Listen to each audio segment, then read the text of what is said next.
여호와의 궤가 블레셋 사람들의 지방에 있은 지 7달이라. 블레셋 사람들이 제사장들과 복술자들을 불러서 이르되 우리가 여호와의 궤를 어떻게 할까? 그것을 어떻게 그 있던 곳으로 보낼 것인지 우리에게 가르치라. 그들이 이르되 이스라엘 신의 궤를 보내려거든 거저 보내지 말고 그에게 속건제를 드려야 할지니라. 그리하면 병도 낫고 그의 손을 너희에게서 옮기지 아니하는 이유도 알리라 하니, 그들이 이르되 무엇으로 그에게 드릴 속건제를 삼을까 하니 이르되 블레셋 사람의 방백의 수요대로 금독종 5과 금쥐 5마리라야 하리니 너희와 너희 통치자에게 내린 재앙이 같음이니라. 그러므로 너희는 너희의 독한 종기의 형상과 땅을 해롭게 하는 주의 형상을 만들어 이스라엘 신께 영광을 돌리라. 그가 혹 그의 손을 너희와 너희의 신들과 너희 땅에서 가볍게 하실까 하노라. 애굽인과 바로가 그들의 마음을 완악하게 한 것 같이 어찌하여 너희가 너희의 마음을 완악하게 하겠느냐. 그가 그들 중에서 재앙을 내린 후에 그들이 백성을 가게 함으로 백성이 떠나지 아니하였느냐. 그러므로 새 수레를 하나 만들고 멍에를 메어보지 아니한 젖나는 소 2마리를 끌어다가 소의 수레를 메우고 그 송아지들은 떼어 집으로 돌려보내고 여호와의 궤를 가져다가 수레에 싣고 속건제로 드릴 금으로 만든 물건들은 상자에 담아 궤 곁에 두고 그것을 보내어 가게 하고, 보고 있다가 만일 궤가 그 본지역 길로 올라가서 벳세메스로 가면 이 큰 재앙은 그가 우리에게 내린 것이요 그렇지 아니하면 우리를 친 것이 그의 손이 아니요 우연히 당한 것인 줄 알리라 하니라.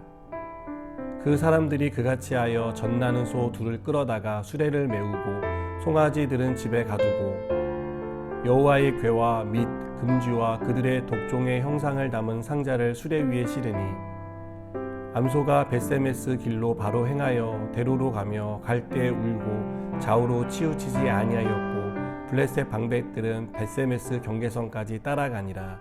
아멘. 전쟁의 승리로 하나님의 궤를 빼앗은 블레셋은 승리의 기쁨은 사라지고 초상집 분위기가 되었습니다.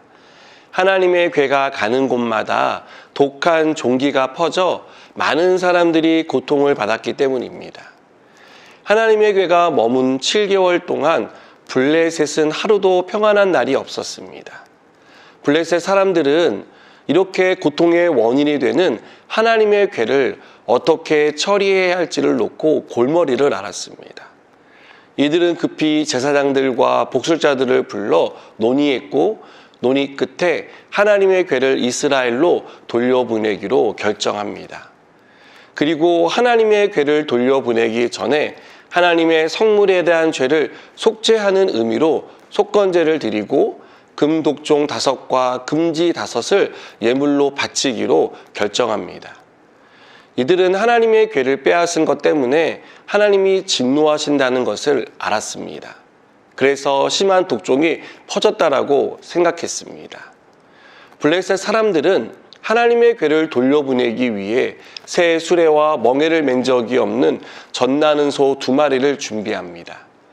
블레셋 사람들은 정말 하나님이 진노하셔서 다곤 신상이 쓰러진 것이고 독종이 발생한 것인지를 확인하고 싶었던 것입니다.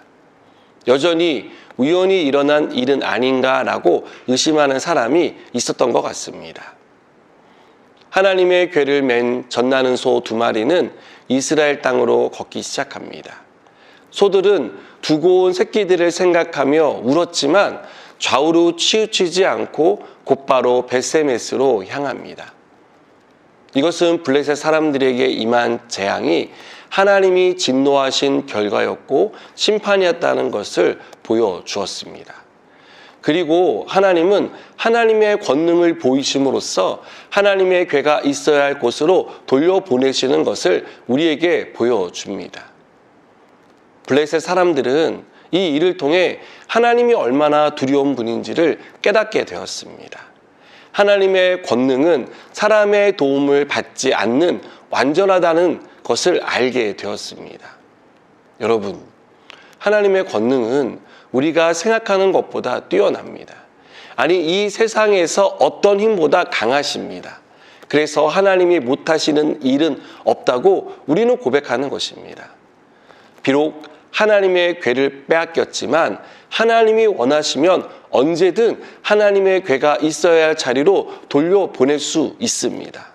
그리고 이 일에 어느 누구도 방해할 수 없습니다. 왜 이스라엘 백성은 이렇게 권능이 크신 하나님을 의지하지 않았을까요? 저는 이 본문을 읽으면서 이런 생각이 들었습니다. 그리고 또한 함께 들었던 생각은 왜 우리는 이스라엘 백성처럼 하나님의 권능이 크다는 사실을 자주 잊으며 사는 걸까 하는 것이었습니다. 여러분, 하나님은 어제나 오늘이나 내일이나 동일하신 분입니다. 오늘도 하나님은 전능하신 하나님이시라는 겁니다. 하나님의 권능 앞에 대적할 것은 아무것도 없습니다. 우리가 이 사실을 믿는다면 우리를 무력함에 빠뜨리는 것에서 빠져나올 수 있습니다. 우리가 무능력해도 하나님을 의지하면 하나님의 권능을 경험할 수 있습니다. 사랑하는 여러분, 하나님의 권능은 무한하십니다. 무궁하십니다. 하나님의 권능을 의지하는 사람은 하나님의 무한하심과 무궁하심을 경험할 수 있습니다. 또한 하나님을 의지하는 사람은 하나님이 강한 손과 편팔로 보호해 주시고 인도해 주시는 은혜를 받습니다. 이 사실을 믿으시기 바랍니다. 그래서 하나님의 권능을 의지하며 살아가는 저와 여러분 되기를 축복합니다. 기도하시겠습니다. 하나님은 권능이 크신 분이십니다.